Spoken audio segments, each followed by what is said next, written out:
Lowest output by Pangasinan, 66 points this season.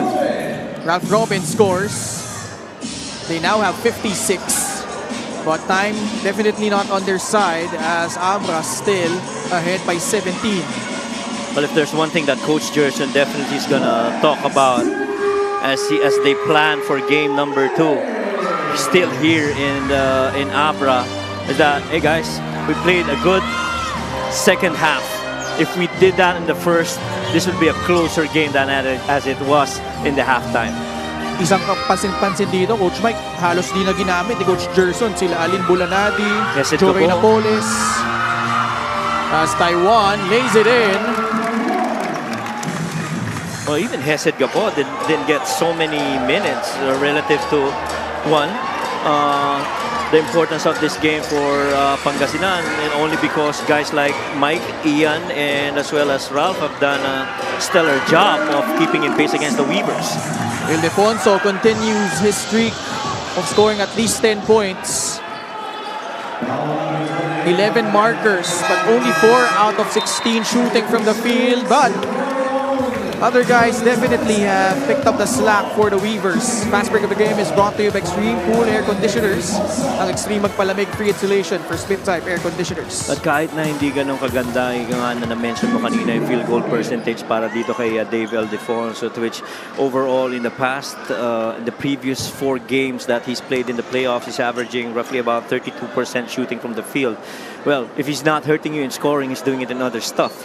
Like assists, he's got a total of 16 assists in those 4 games that he's played. And so, really, hindi pinupuwersa, ika nga. Kung hindi makashoot at wala yung shot, tutulong tayo sa ibang paraan ito kay Dave Ildefonso.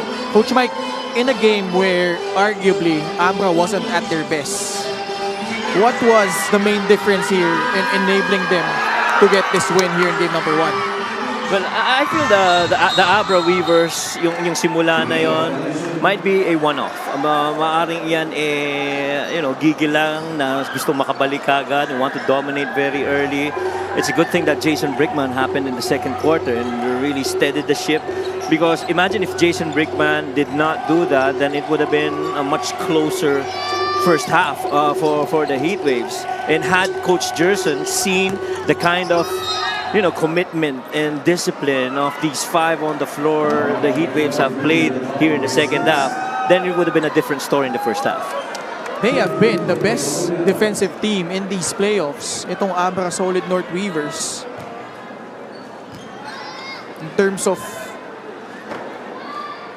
points they gave up, napakababa, lalo dito, 57 pa lang itong Pangasinan. And one other thing that I'm sure the Heatwaves are going to look at as they, in retrospect, review this game, what did they not do well, especially in the first half? Because this is the first time in the play-ins and in the playoffs that they actually trail a series. But let's not forget, game number 2, they got blown out by San Juan, trailed by as many as 36 points. Yes.